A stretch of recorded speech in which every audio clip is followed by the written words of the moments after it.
Praise God. Praise Him from whom all blessings flow. My dear friends, welcome. I greet you in the name of the Lord Jesus Christ. Hallelujah. Praises to His name.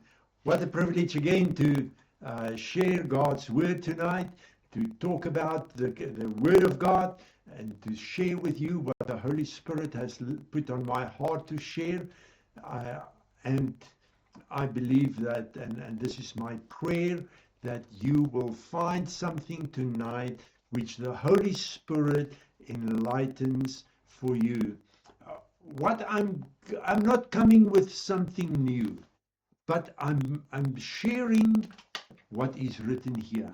I'm sharing what is written in God's word, and as you know by now, I believe, and I trust that you believe the same, that this is God's word written by people, but even though it is written by people of old, it is inspired by the Holy Spirit. And it's written in the Bible that the whole of Scripture was given by the Holy Spirit. So therefore, this is God's word, and this is the way that God is speaking to us. This is the not the only way, but it is over the ages. This is the way where it is physically written, where we learn more about God, who He is, what His will is for us. It teaches us who we are, and Jesus said that we will know the truth, and the truth will set us free. Hallelujah. Praise God. So welcome to each one of you. Welcome, Janine. And my friends, you are welcome to, you who are watching, you are welcome to greet me. And if you are watching from another country than South Africa, I invite you, please write down, and you can just say hi, watching from such and such country. You are so welcome to share with us from where you are watching. And then furthermore, I'm bringing the word, but you can agree with me. You are welcome to, as I share, to confirm what I say, to even post another scripture that confirms what I said, and you can say amen, yes, let it be so. So you are welcome. No, we are not in a building where all of us are together, where you could say amen, I agree, in a voice. But so please, you are welcome to preach with me. I want to start tonight with a few questions. And I'm going to talk to you about, and remember, we are busy with identity. And before I'm going to ask a few questions, general questions, I just want to share with you how God is really confirming what I'm ministering about now, that it is in line. This morning before church, because at 8 o'clock we start to pray, and I felt something in my heart, and I shared it with another brother who is also one of the leaders at the church, and he said to me, I am feeling the same. And then he shared with me a few things, and then he said to me, and I don't think he is watching my ministry, my messages here. But then he shared about the importance that Christians will know who they are in Christ Jesus. And he shared with me about a testimony about a man who was dead for 11 hours and went to heaven. And he even sent me the video where this man testified about his experience in heaven. But then Jesus said to him, go back. I want you must go and testify to your brothers and sisters on earth.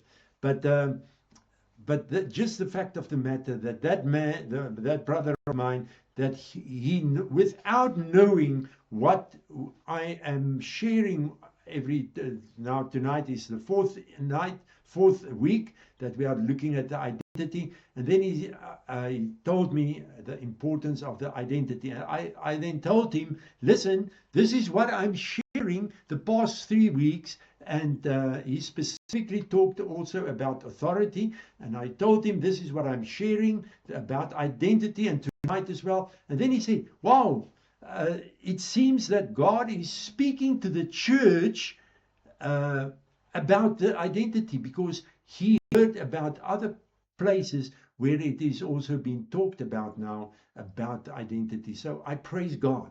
I praise God for it. Hello, Karen, and hello, Elsa. Welcome to you. Okay, as I said, I want to ask a few general questions. Maybe in your church where you are worshiping, where you are a member, it is different. But if it is so, then wonderful. Praise God. My first question is, how often do you see the gifts of the Spirit operating in the church? Now we will quickly read about the gifts. But how often does it happen in your church or in churches that you watch online, where the whole service is being streamed? How often do you see the gifts of the Holy Spirit working in a small group at home? How many times does it happen that the gifts of the Holy Spirit are operating in the home group? So many times it is maybe the pastor and one or two maybe leaders through whom the gifts of the Spirit is operating in churches, in congregations. Now, let's bring it nearer. I'm speaking to you now. You who are listening to me right now. When last did one of the gifts of the Holy Spirit operate through you? My friends, as I'm going and visiting different churches, even in different countries, I found up to now that the gifts of the Spirit, many people know about it. And last year on my outreach in one church where I had a seminar about, I was asked to have a seminar about the gifts of the Holy Spirit. And when I asked the people there, how many of you, if we look at 1 Corinthians 12, for example, how many of you can remember what are the gifts of the Holy Spirit? The 9 gifts. And I gave them time and I said, okay, think about it quickly. Just think about it quickly and name it. And I said, okay, let's start. And I said, in 1 Corinthians 12, Paul talked about 9 gifts. Hello, Kubus, welcome to you. Paul talked about 9 gifts. I said, okay, who of you here can remember all the, or was able to remember the 9 gifts? No one. I went to 8, no one. 7, no one. I think when I came to 6, there was one person. 5, there were a few more. But the most of the people could remember only 3 or 4. So therefore, my friends, and remember again, I want to say to you, we are talking about the identity of believers. And if you are a believer, I'm talking to you tonight about your identity. Hello, Rian, welcome to you as well. And when we read the Bible, we see, and Paul is the, if I can say, the boffin to teach us about the Holy Spirit gifts. And the very well-known not first, Ephesians 1, verse 3, which you know that I have quoted it so many times. In Ephesians 1, it is written, "Blessed be the God and Father of our Lord Jesus Christ, who have blessed us with all spiritual gifts in Christ Jesus in heaven, spiritual gifts in heavenly places in Christ Jesus." So if you are a believer, the Bible says that God the Father has blessed you with all. And listen to it, my friends. It is not written there a few or some, but with all spiritual blessings in heavenly places in Christ Jesus. If we would just go to First Peter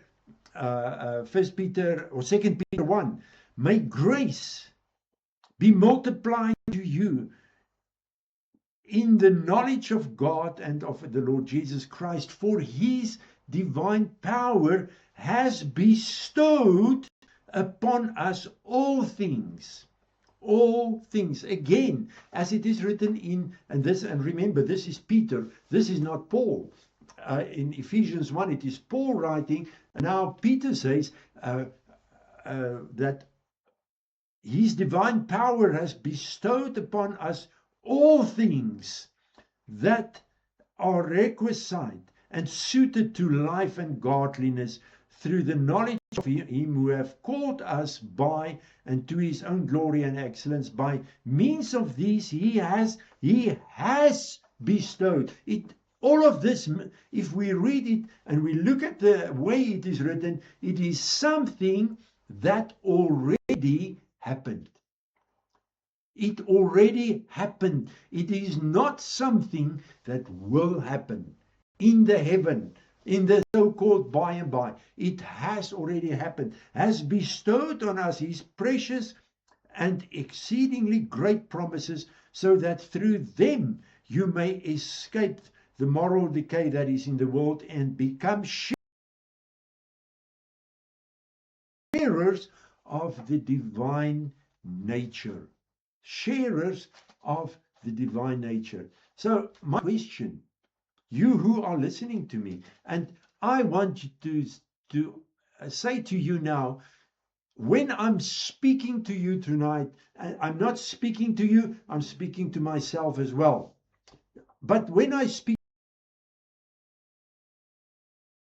to you, the purpose why I am sharing this is not to make you feel condemned, to make you feel bad, to say you are not good enough. No, absolutely no. I'm sharing this so that you can get excited and that you will also want to have, says in 1 Corinthians 12, about the spiritual gifts, 1 Corinthians 12 verse 1, about the spiritual gifts, I do not want you to be misinformed. So that is why I'm sharing it with you tonight as well. Number one is because the Holy Spirit has put it on my heart to share, even though I have talked about it before, even though you have listened to many sermons before concerning the gifts of the Holy Spirit. But Paul said, I do not want you not be misinformed. But then jumping to verse 3, therefore I want you to understand. So do not be to be misinformed, but understand everything about the gifts of the Holy Spirit. Then that there are different gifts and different, but all of them is by the same God. All of them is by God, the spiritual gifts. And then Listen to 1 Corinthians 12 verse 7, and I want to now listen to what is written. But to each one. Not but to some. And this is what I thought many years ago in 1985 when we went over from Reformed church over to the Pentecostal church, and even before we went over, but also when we started going to the Pentecostal church, I thought that concerning the gifts of the Spirit and to that one person. This is what I thought. So I was misinformed. I did not understand it. And now Paul said, I do not want you to be misinformed. To understand it. And tonight I may say to you, but to each one who is listening. Karen came up, Elsa came up, Kobus came up, Rian came up, and whoever is watching. So to each one of you is given the manifestation of the Holy Spirit for good and for profit. The gift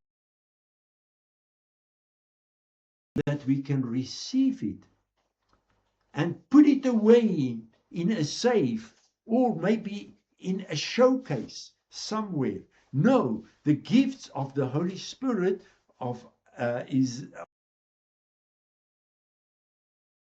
given to you and to me so that it can manifest, so that through the gifts of the Holy Spirit, God can minister to other people. And I want you to understand as well that when we talk about the gifts of the Holy Spirit,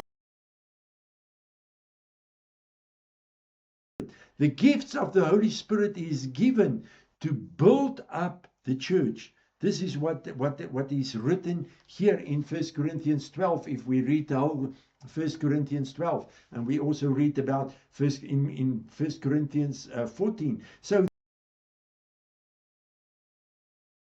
the gifts are given to build a message of wisdom.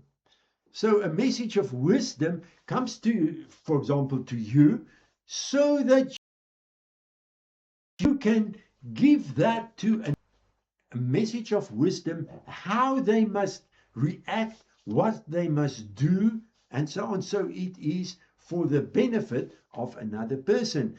A word of knowledge and understanding, that is also for the benefit of another person. For example, you are in church or in the home group or wherever, and by a word of knowledge, God tells you that a certain person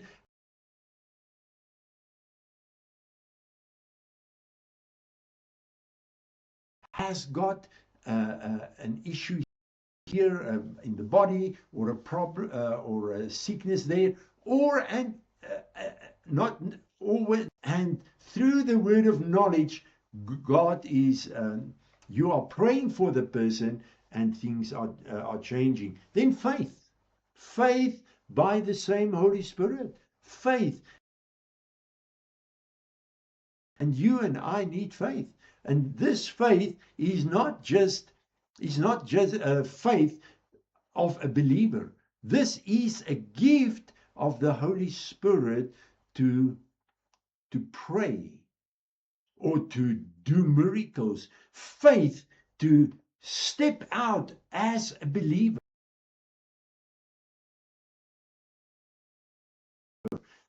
in who you are.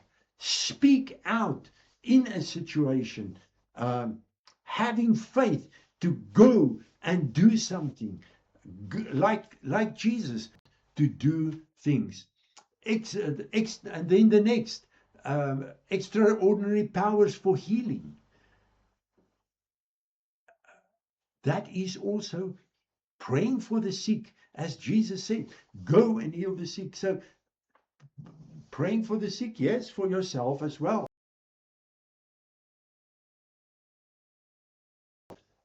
Working of miracles. Working of miracles. When last did you perform a miracle? And again I say this, I ask it not to make you feel bad, but to stir up something in you that you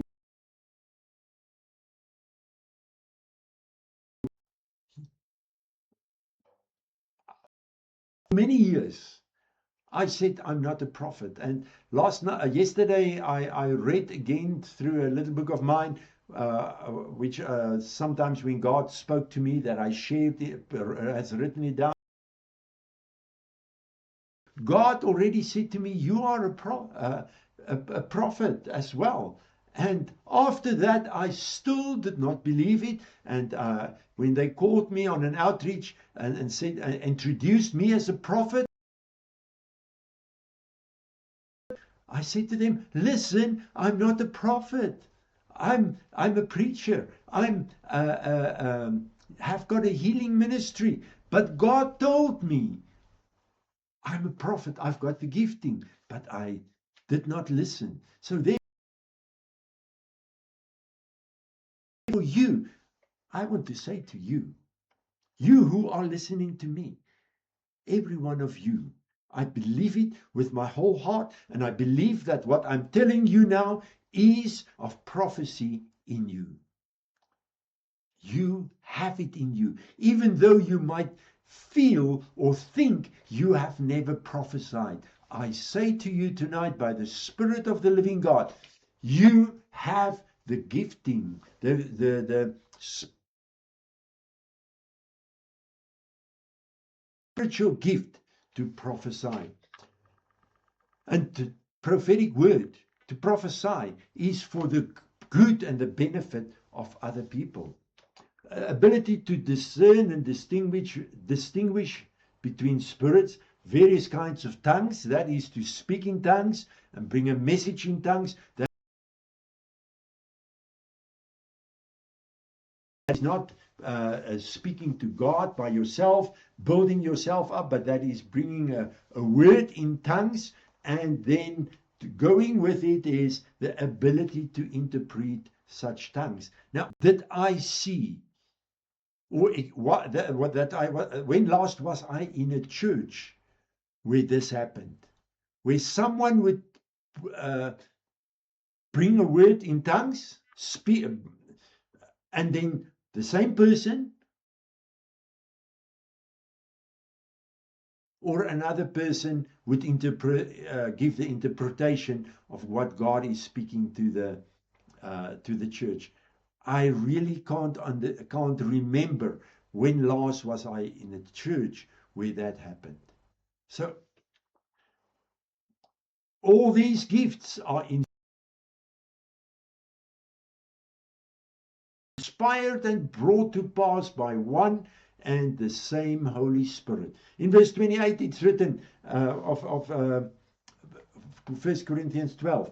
So God has appointed some in the church. That is now, these were the 9 specific spiritual gifts that we many times refer to. But listen to what is written in 1 Corinthians 12, verse 28. So God has appointed some in the church, first apostles, those with ability to heal the sick, helpers. You might say, but I have not done one of those other things, but I'm helping in the kitchen. I'm helping at the door. I'm greeting the people at the door. That is a spiritual gifting. Here it is written, helpers, speaking in different tongues. Then Paul goes to, but we'll come back to verse 31. We will come back to verse 31. Let us quickly have a look at Romans chapter 12. Start at verse 6. Having gifts, faculties, talents, qualities that differ It differs. It's not everyone does not prophesy. There are different things. There are different giftings. Having gifts that differ according to the grace given to us, let us use them. Let us use them. Those spiritual gifts that you have, start to use it. Take it out of the showcase. Do you know what is a showcase? I wonder how many of today's generation, the young era, where in every house there was a showcase, where the lady of the house, the mother of the house, have put in precious, many times glassware and so on. But now, and by many Christians put the giftings in a showcase. They are afraid. Gifts that differ according to the grace given to us, let us use them. Then the gifts. Prophecy, practical service, teaching, exhortation, encouraging people. That's a gifting, my friend. When last did you, and just for interest sake, I've listened this afternoon to that testimony of the person who was who died and was 11 hours since he died until he came by again. It was 11 hours. But he also said that when you and I encourage someone, and the example that he used was when you would go to your neighbor who is sick and take soup or food to that person. He said, there's not the local TV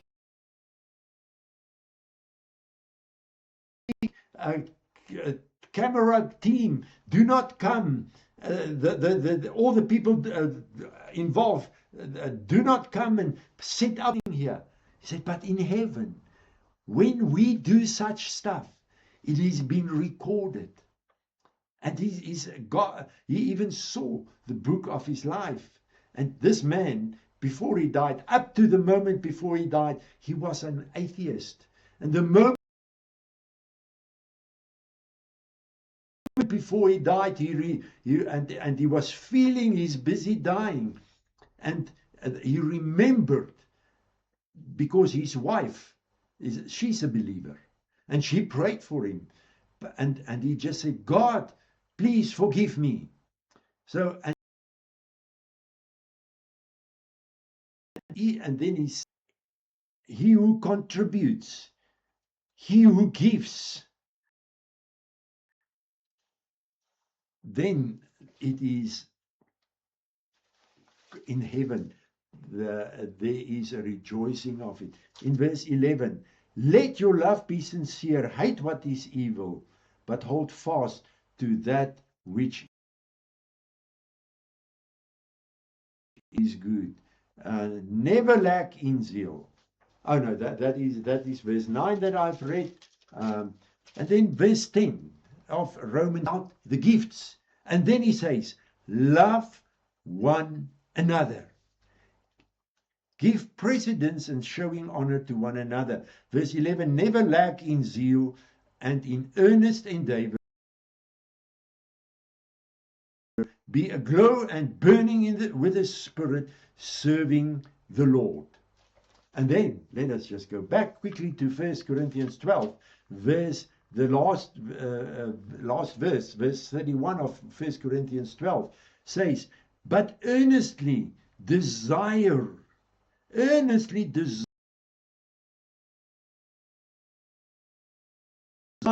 zealously cultivate the greatest and the best gift and graces, and yet I will show you a still more excellent way.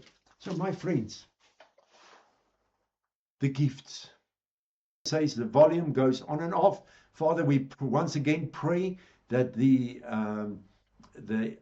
internet connection, the Wi-Fi connection, wherever it is, that it will be stable, in the name of Jesus. In the name of Jesus. No more volume going on and off, in the name of Jesus. So the gifts, it's been given by God for the benefit of the church, for the benefit of other believers. And then in Romans 12, it's written, love one another.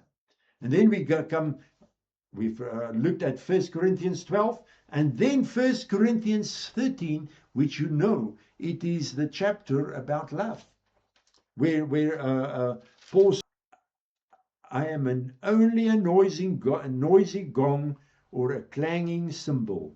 And if I have prophetic powers, but I don't have love, I'm nothing.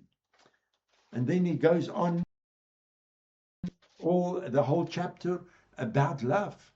So my friends, and this is what we must realize, and remember, this is being given to us. The gifts are being given to us by God the Father, to us. And we've read it. It's been given to us. We have it. But for it to operate, we must have love. Love towards one another.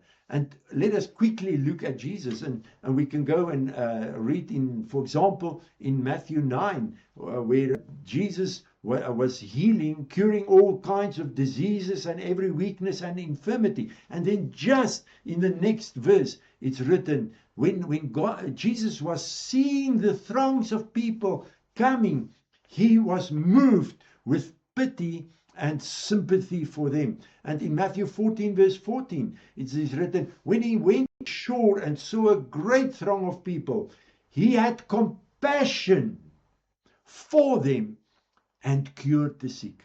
So when Jesus went around, it is because of his love that he had compassion, that he had sympathy for the people, and that he prayed for them, that he healed the sick, that he cast out demons, that he raised the dead.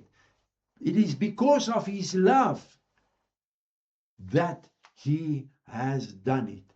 Now you and I, even in John 13, verse 34 and verse 35, Jesus said, a new commandment I give unto you, that you will love one another as I have loved you. By this shall all men know that you are my disciples, if you have love one for another. So love is important. It is the important, I can say, foundation, ingredient that you and I must have for the gifts to operate through. And if we go to the book of 1 John, chapter 4, we see there that John said, for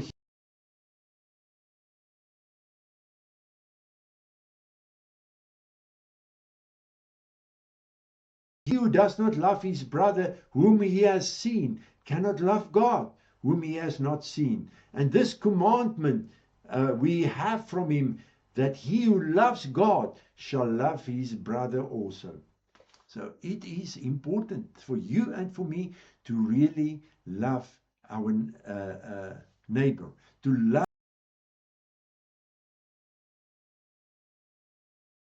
those whom we get in contact to, so that the gifts can operate through us. And then Romans 5 verse 5, Paul said, we see that God has given us all the spiritual gifts in heavenly places in Christ Jesus. We all have received, every one of us. There's no one who's been said, oh no,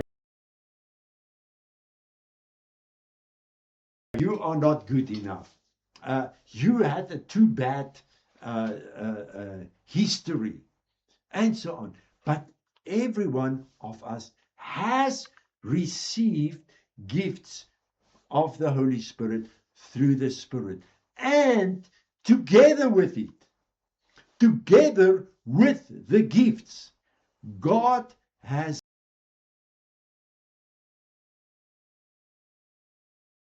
given us, or not has given us, He has poured out that is needed for us to operate in the gifts of the Holy Spirit. In 2 Corinthians 5 verse 14, Paul said, "For the love of Christ controls and urges and impels us." So the love that's poured out into our hearts, and it's not just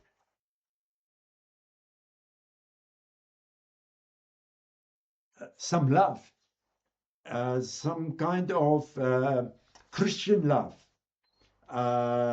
human love. No, Paul said the love of God, the same love that God put in your heart and in my heart. So therefore, my friends, when we realize it, when we come to know what our identity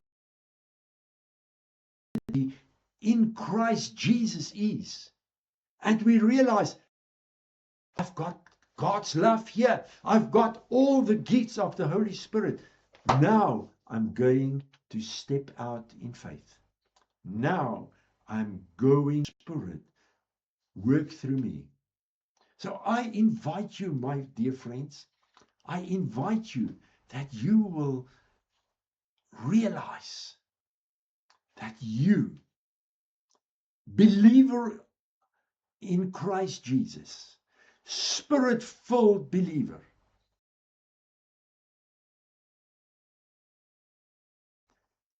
that part of your identity is that you have the gifts and that you must use it for the benefit of the church. And not only for the benefit of the church. If you, for example, at the workplace, if you look at the people there and you realize that person is not saved, or that person is going through a crisis, and you realize you allow the Holy Spirit to speak to you, even if it is an unbeliever, you can go to the unbeliever and say, listen, I feel in my heart this and this and this. Is that true? And then most probably the person will say, how did you know that? How did you know that? And then you can say, I'm serving God. And this is part of what He has given me. This is part of what I am equipped with. May I pray for you according to what the Holy Spirit has said to me now? So, my friends, realize it. Part of your identity is you are rich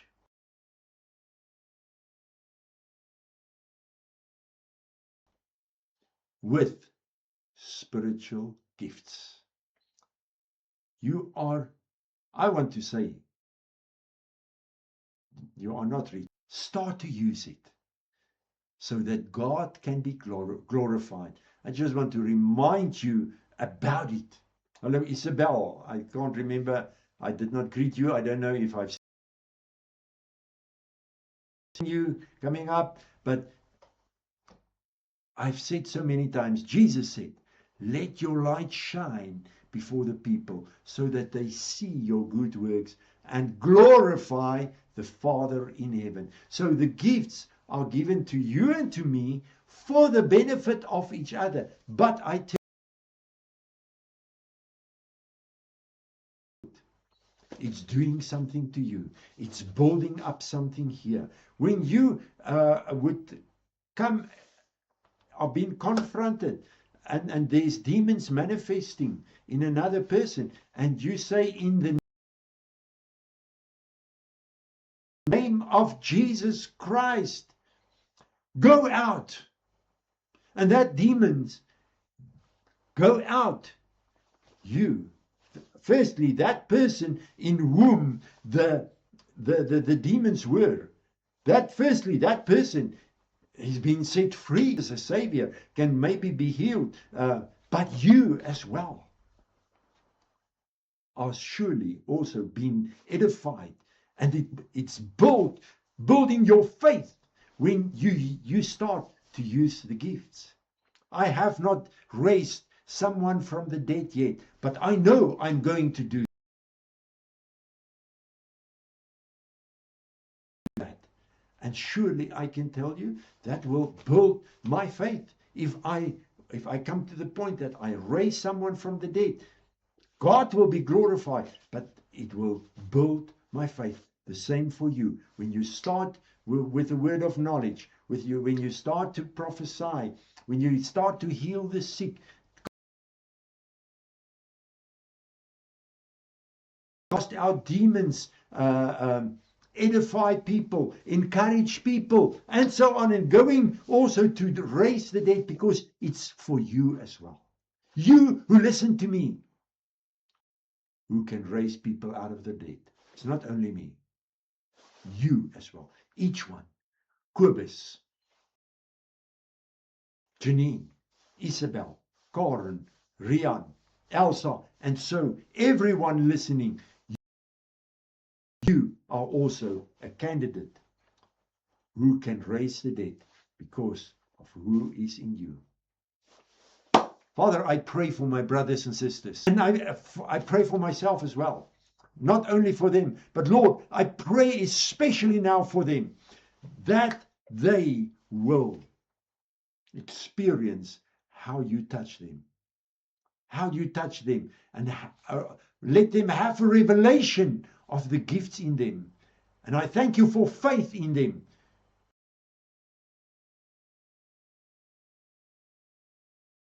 So that the gifts can start to operate through them in the name of Jesus.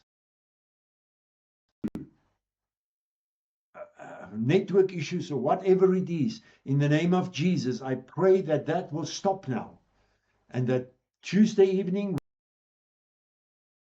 when we have prayer ministry, that it will not be here, and that even the image, that it will not go flashing, in the name of Jesus.